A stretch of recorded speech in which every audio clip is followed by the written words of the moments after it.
হ্যাঁ guys, good afternoon. আমি আজকে আমার লাঞ্চের মেনু তোমাদের সাথে শেয়ার করবো বলে আমি ভিডিও ক্লিপটা করলাম। তো দেখো আমার লাঞ্চে কী কী আছে।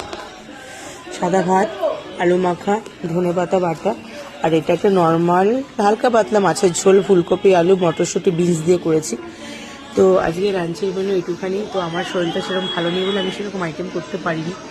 তো তোমাদের লাঞ্চের মেনুতে কী কী আছে বা কে কে দিয়ে লাঞ্চ করলে আমাকে কমেন্ট। ফার্স্ট একটু আলু মাখা দিয়ে খেয়ে নিই।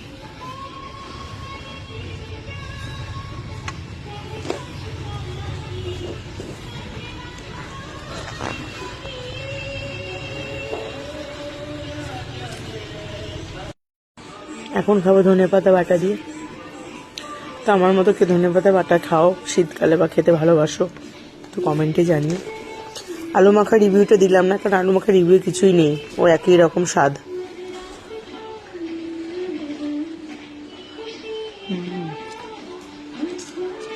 ধনেপাতা বাটা সত্যি ভালো লাগে। এই শীতকালেই এই ধনেপাতা বাটা খাওয়া হবে, গরমকালে তো পাওয়া যাবে না। এবার আমি আমার মাছটাতে আসি। ফুলকপি, আলু আর এই মাছের লেজা, আমি লেজা খেতে খুব ভালোবাসি, তো হালকা একটু ঝোল নিলাম।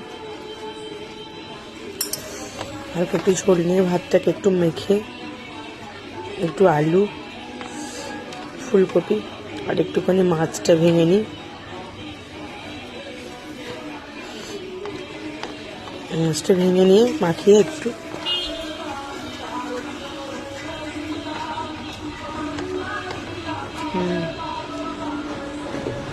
ভালো হয়েছে, হালকা পাতলা মাছের ঝোল।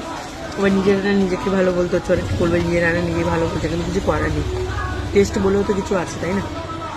তো চলো খেয়ে নিয়ে। শীতকালে সবজি দিয়ে কিন্তু খেতে বেশ ভালোই লাগে, ধনেপাতা, মটরশুঁটি, ফুলকপি সব দিয়ে বেশ, আমার তো খুব ভালো লাগে খেতে শীতকালের সবজি গরমের থেকে।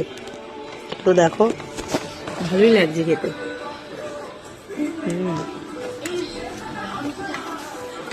ভালোই লাগে, ধনেপাতা পড়লে তো আরো বেশি ভালো লাগে।